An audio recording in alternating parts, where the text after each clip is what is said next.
नमस्कार. WhatsApp post आईचा मुलीच्या संसारात हस्तक्षेप. लेखक अनामिक. तिचा फोन वाजला. जाग त्याला आली. ममा कॉलिंग असं होतं. त्यानं वैतागून तिला हलवलं. उठ, तुझ्या आईचा फोन आहे. रविवारी पण सुखानं झोपू देत नाही.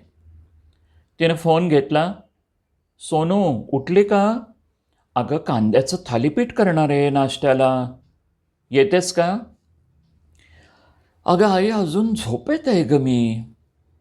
त्याचा काय प्लॅन हे माहिती नाही मला. अगं नवऱ्याला काय विचारतेस सोनू? तुला आवडतं ना म्हणून मी करते म्हटलं. सुट्टी आहे, तुला आराम तेवढाच. सोनू विचारात पडली. कारण रात्रीच नवऱ्यानं प्लॅनिंग सांगितलं होतं. मस्त झोपूया, उठून कांदेपोहे बनव तुझ्या हातचे, कुठेही जायचं नाही, मस्त पुस्तक आणलं आहे ते आज पूर्ण करू. आता ती विचारात पडली. आईला काय सांगू? तिला राग येईल. जावं तर ह्याचा रविवार स्पॉईल होईल. अशा अनेक द्वंद्व युद्धात सापडलेल्या माझ्या सख्यांची आईच समस्या बनली. दिवसेंदिवस ही समस्या गंभीर रूप धारण करत आहे. स्वामी तिन्ही जगाचा, आई विना भिकारी. अशानं यासारख्या अनेक सुविचारांनी आपल्याकडे आईचं महत्त्व अधोरेखित केलं आहे. आई खरोखरच महान असतेच. पण मग हीच आई, मग मुलाची किंवा मुलीची आई असली तरी तिच्या मुलांच्या संसारात वाढता हस्तक्षेप केव्हाही वाईटच. पूर्वी एक काळ असा होता की मुलाची आई खूपच ढवळाढवळ करायची. त्यामुळे सासू बदनाम झाली. जमाना बदलला. कुटुंब अगदी मायक्रो झाली. फक्त तो आणि ती दोघेच. अशा वेळी मुलांच्या संसारात अधिक्षेप वाढला तो मुलीच्या आईचा.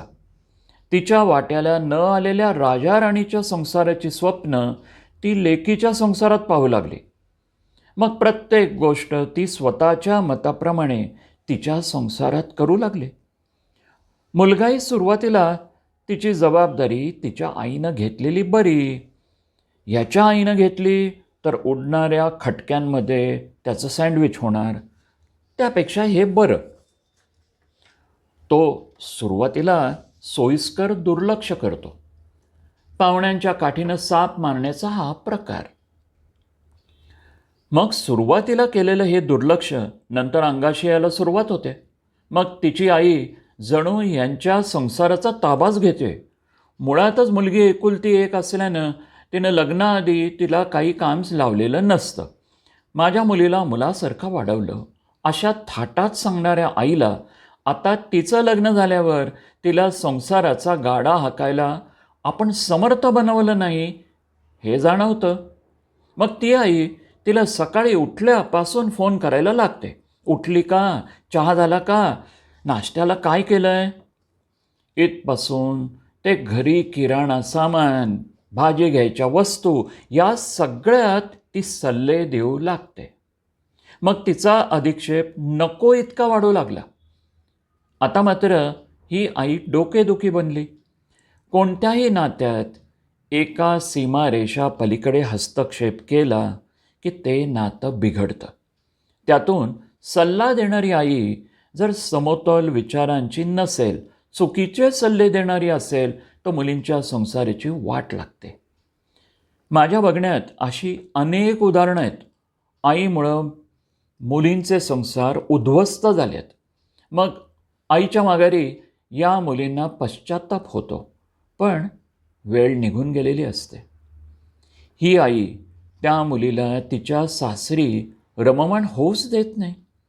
त्यांच्या चालीरीती, जेवणाच्या सवयी, सणवार, कुलधर्म, कुलाचार या सगळ्या बाबतीत ती स्वतःचं चालवते. मुळात सासरच्या साऱ्या सवयी आत्मसात करायला तिला काही वेळ लागणार आहे. कुंडीतील रोपटं सतत उपटून दुसरीकडे लावलं तर ते रुजत नाही. तिची आई तिला सासरी रुजूच देत नाही. त्या मुलीला काही वेळ माघार घ्यावी हे देखील शिकवलं जात नाही.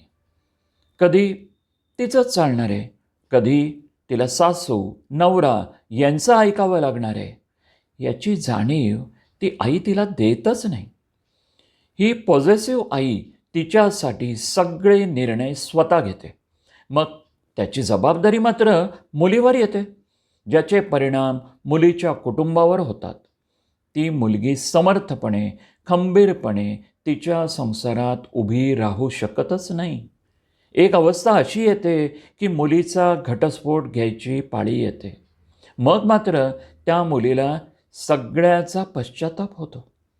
आईची लुडबुड किती असावी असा प्रश्न पडतो.